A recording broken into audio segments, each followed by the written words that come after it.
There's no perks to being the good guy, except for maybe people will come up to you and give you 20 gold.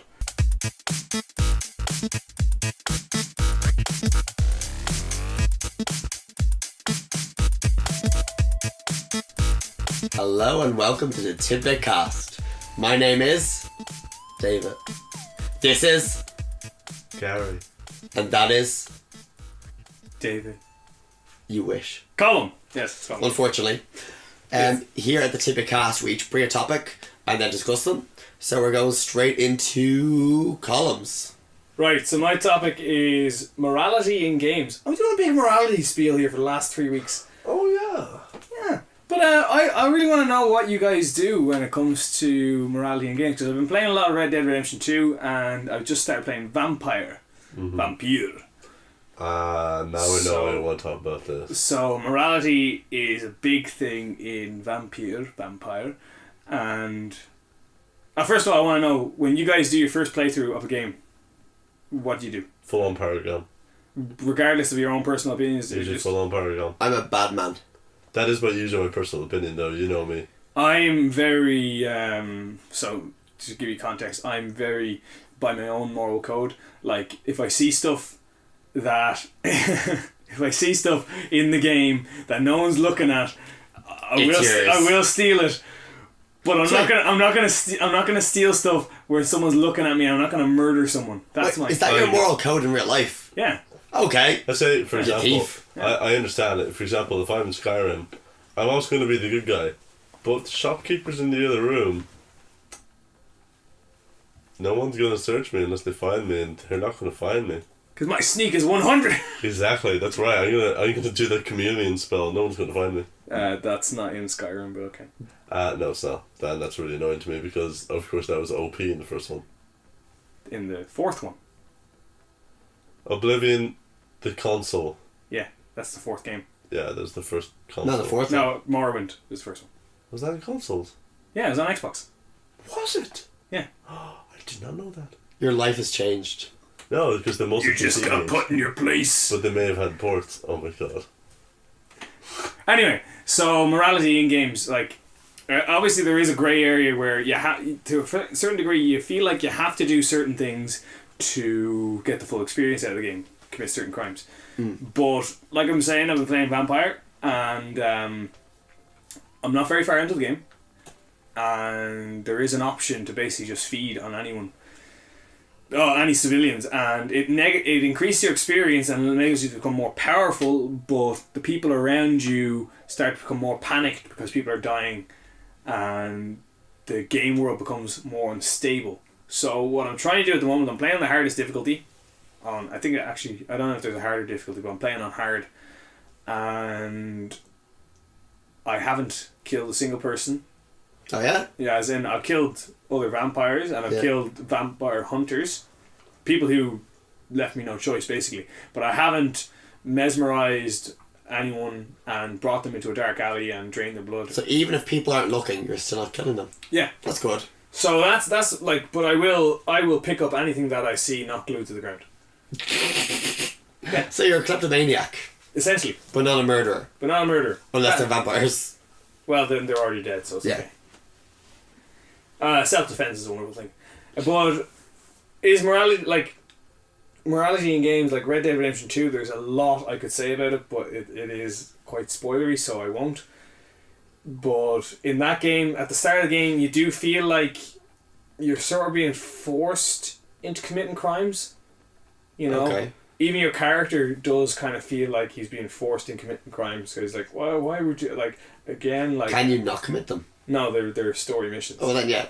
But like, you do feel like your morality, it's only by the end of the game that you feel like your own actions and your own choices have had any impact, and they're the little choices you made throughout the game that you didn't notice that are starting to come back, and kind of, you know, you're starting to reminisce about all the times you let someone go, you didn't kill someone, you beat the shit out of someone, like, yeah.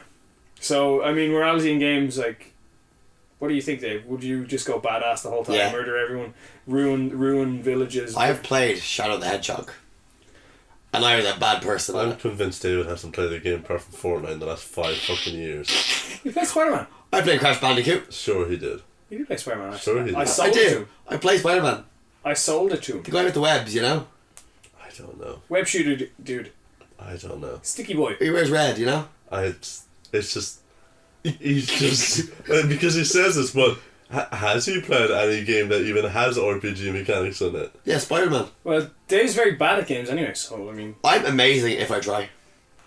I just don't try. Like, he doesn't play anything that has choices. I don't think he has played anything that has choices. That's because David can't make choices. Shadow the Hedgehog. Yeah. Anything. Well, Shadow the Hedgehog had an interesting... Exactly. An interesting morality system where you could pick the evil path or the good path. And, Or the neutral path. And, and none of them made a difference. No, it made no difference. You got different endings. Yeah, but then it was all for the super ending. You did the same levels, but with slightly different pathways. Yeah. I'm pretty sure you couldn't go Super Shadow if you went a certain way. You mean in the ending cutscene or what? No, the last level. And Where he goes Super Saiyan. No, that was all. You had to do all 3 endings to get the proper ending. Yeah. So that was a completionist Yes. thing. Yeah. So. Yeah. But that's the other thing. Like, if you look at games like Witcher 3, and what is that other game that has like Assassin's Creed Odyssey has like 16 different endings. Uh-huh. Like, no one can feasibly play all those endings, like, realistically. No one can make all the choices through a massive game like that. So, to a certain degree, while it makes everyone's experience feel unique, everyone would kind of wants to see every ending, let's be honest. They're missing out on a bit. Because you want to know if there's a dog in a spaceship. That's a Silent Hill reference there. Yeah. Is there? Oh my Silent Hill 2 is... What do you have to do to do that? Like, you have to do the weirdest things. They're small, yeah. They're things with Silent Hill is this like really crazy ending. Yeah. But yeah, we won't get into that. That is something that I will do. But Very long. is there a dog in the spaceship? Yeah, Okay. that's controlling everything. Yeah. Yeah. Spoiler, I think. Yeah. But That's it's been spoiler then for about 20-30 years. I didn't know it. Not Don't really care, Not but- 30 years. But yeah. Well, I don't know, depending on 20 years. Depending on when they had the inception of it, Yeah. of the idea. Taking development for it. Are you brushing your beard with a knife? No. A blunt instrument. So back on topic. Why are we good or bad people in games? Why are we good bad Yeah. people in games? Or was that the question, or is it that? No, morality in games. yeah, What do we do? Yeah, what do you do?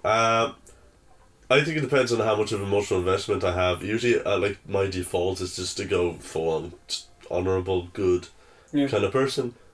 But depending on my emotional investment, I might do something differently. For example, if I see somebody doing something terrible, like I did many a time in Red Dead Redemption, the first one, which is that somebody did something bad, I'm straight up just going to shoot their kneecaps out. I'm going to tie a lasso around their neck, and then I'm going to tie them onto the back of my horse, and then they're going to ride off. I'm going to watch them flounder and smack into trees and other things as I ride.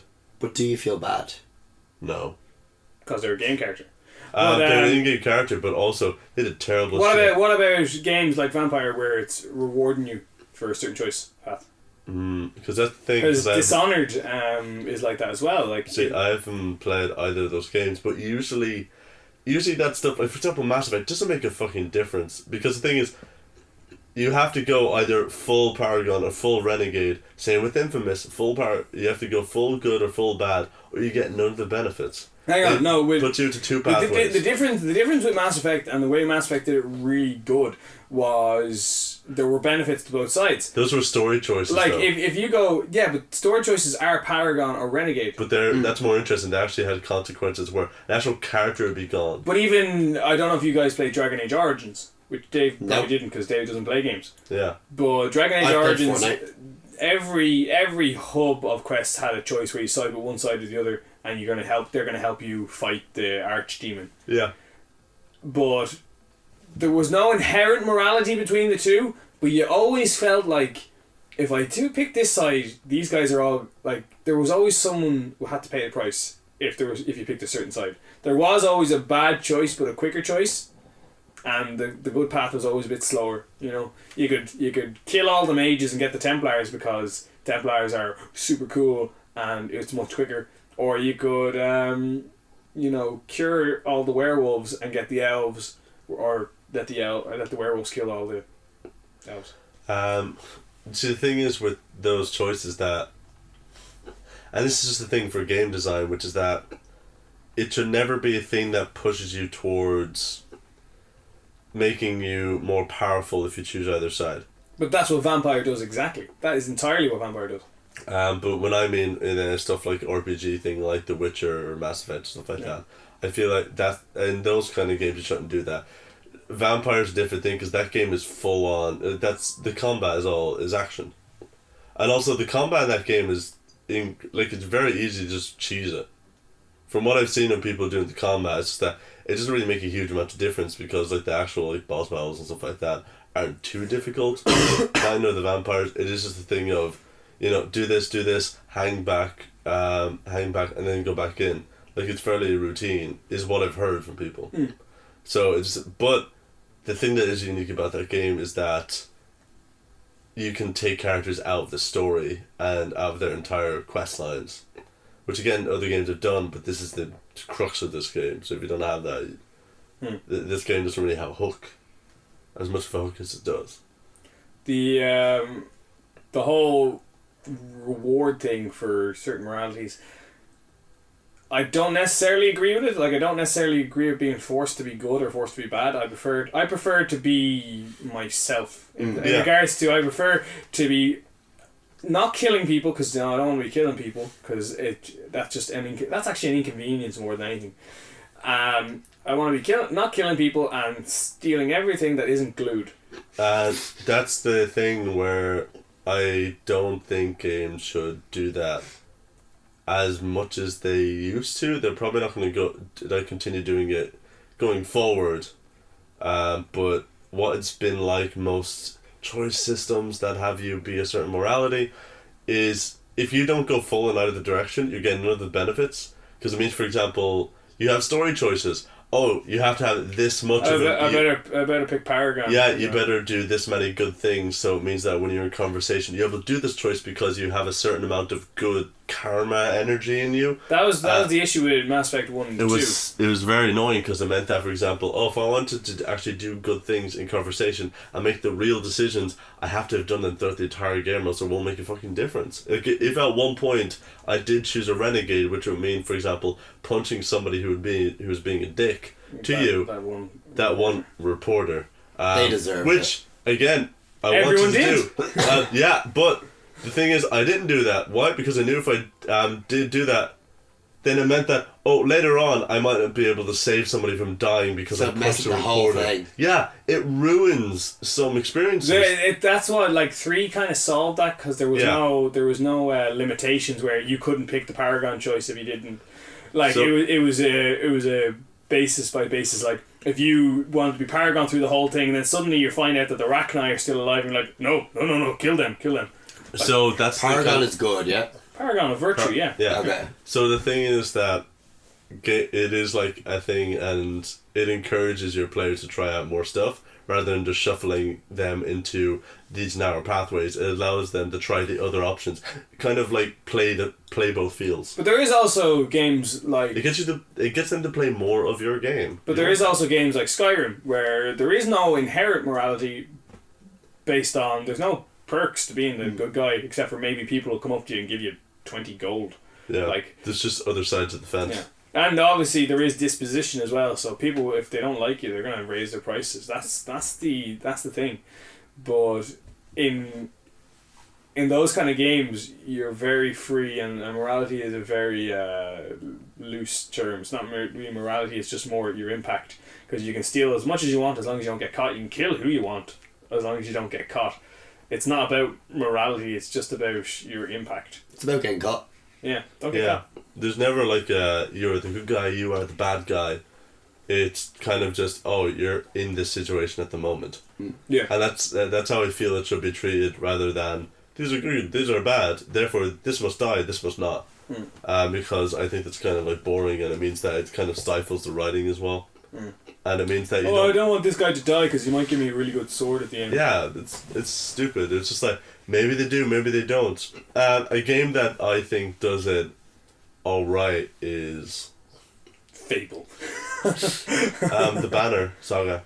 That is a narrative driven game, but there are things during it where, you go to save someone, but because you tried to save him, somebody else, like your caravan can go down. Or it could be that the way they wrote it is that, like, let's say it would be like 3 choices, where I have decided, I'm gonna either, stop the people behind me from doing by setting something on fire, because I set it on fire, resources go down, maybe, or we don't have much time, or it cuts off part of it, or somebody then says, because I set that on fire, I have to go save the person who's been caught, so that means one of your party has to now leave. These are all occurrences that are all written in that happen, and so it means that one of your party members, who could be in all 3 of the games, in the first game is dead, in the first 20 minutes, and that person has an entire storyline throughout the 3 games. And that game, I think, handles it well enough because it feels like these are natural occurrences that happen. And yes, it's all scripted, but it feels like I'm the one doing it. Do you ever feel that you're being punished for being the good guy in games? Has there ever been a game where you feel That's the thing. It's in this game. It feels almost random. But it just feels like have you ever felt in a game that why am I being the good guy? Like, I'm just getting shat on here. In most games, usually the story is that if you're the good guy, it means that you're considered the person who's, you're the bad guy who isn't powerful enough to be the bad guy. That's what some like superhero stories usually do. I've never heard that before. No. No, it's that what's the kind of thing is that you're kind of like, you're the good guy, therefore you're hiding your identity, and you could save everybody, but that means releasing your identity. What games does that? I don't know. I think I'm not explaining it well enough. Where what I'm trying to say is that, and like usually in games where it's like, the good person is not really seen as the good person because they're not overly bombastic about it, whereas the bad person is almost the center of it. So you're talking about like Borderlands, where like in the first game you are actually the bad guy by accident. Kind of. And then the second game, Handsome Jack is the bad guy, and he's very bombastic and charismatic, and you're just silent and bored. Yeah, because the thing is, obviously the renegade is going to be the most exciting option, and therefore because it's the most exciting option, it's seen as the most powerful. And then also is the idea of that whenever you play, I think I know kind of what I mean now, is that usually when you go for good stuff, it usually means you're going for stuff that is more handled towards defense. And vanilla. Very vanilla. That's what I mean, thank you. Yeah. It usually means that if you play the good guy in a lot of those games, the powers that you're associated with are more vanilla, the more, like, if you in Infamous choose that, then suddenly your powers are, you can heal people, and it's like, yeah, but if I want the evil side, then it means I got a fucking bomb. I want the bomb, because that helps me protect those people by killing the guys. KOTOR 2, morality, they basically... I haven't had the second one. What's it like? Go ahead. It's much more expansive than on the morality system, because your morality affects your companions and how they react to you. But in that game... Yeah, Kenny will remember this. You can still use dark side powers. Yeah? As a light side user, they just cost a little bit more, and vice versa. Light side powers cost more as a dark side user. Okay, that makes more sense. You can use Force Storm as much as you want, but it's just going to cost you a bit extra force. That makes more sense. But like, there's no, you must be level 5 darkness to use this power. But I was thinking Dragon Age 2 did a very interesting thing where it was like Shadow the Hedgehog, where it was the best game ever. It was good choices, it was bad choices, and there was sarcastic choices. And that was so much fun. That was like, I want to be the good guy, but I want people to know that like I can have a bit of fun. So I want to be a bit cheeky. So I'm going to be sarcastic the whole time, and that's what I was for my whole playthrough. I was just a sarcastic bastard. It was great. Yeah. It was great fun. That's one of the few things I enjoyed about that game. Obviously the map was terrible, but oh my god. And then that didn't really come back in, because the stakes were a bit too high in the third game for you to be sarcastic about everything. End of the world, big hole in the sky. Yeah. I'm sure you can laugh at that. Yeah. I think, yeah. I'm looking forward to more games doing that, because it seems that that's the way they're going with the idea of having a more expansive stuff, and was actually like kind of worrying as well, because it means that we're going to get games less and less, because dear God, Red Dead Redemption 2, yes.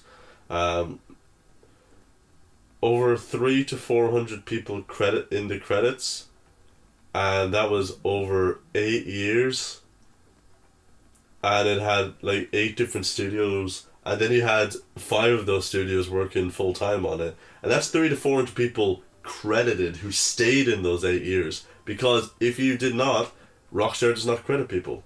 If you even if you've worked on the game and you did a lot, if you were not there at time of release, Rockstar, this is their rule, they do not credit you in the game. Fun fact, actually, while we're on credits. Go ahead. They found that the voice actor and mocap actor for Michael was in the game, featured in credits. I heard about that. And his voice isn't in the game, so he was only credited for motion capture. And people have been scouring the game looking for him, and they think they found him as a pianist in Saint Denis, I think, or Blackwater. This is Michael from Grand Theft Auto, by the way.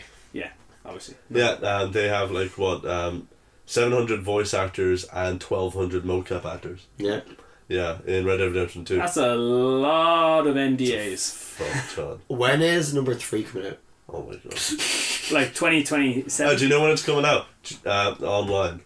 Because that's going to be a whole nother thing. Yeah, I can't wait for that. The online is going to be...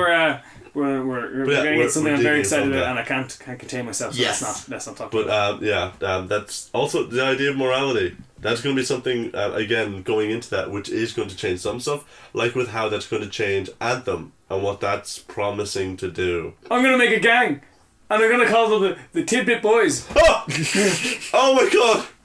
Yeah.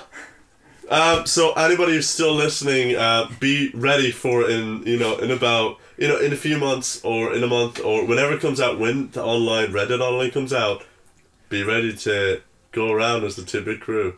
Tidbit Boys. Tidbit Boys. Tidbit Boys. God. Yeah. We're gender specific. Oh, I don't like being specific. But it's also equal.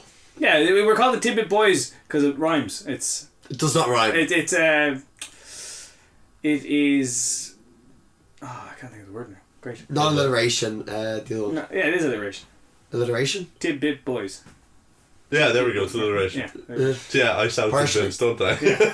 I sound completely convinced. Yeah. I imagine morality is going to be a thing that's going to play a huge thing, because it seems like the idea of the feelings of the audience are taken more into account, because that's the kind of society we're going into now, where it's more of a developed and more of a hey, let's be conscious of the people who are playing the games, and society in general is becoming more socially and emotionally conscious of different people and how they are. So it seems like games are naturally going towards that, with wanting to say that the world is organic, and so because of that it will change. Do you think that there would be a scene in Mass Effect 3, 2 and 1 punching a woman if it was made today?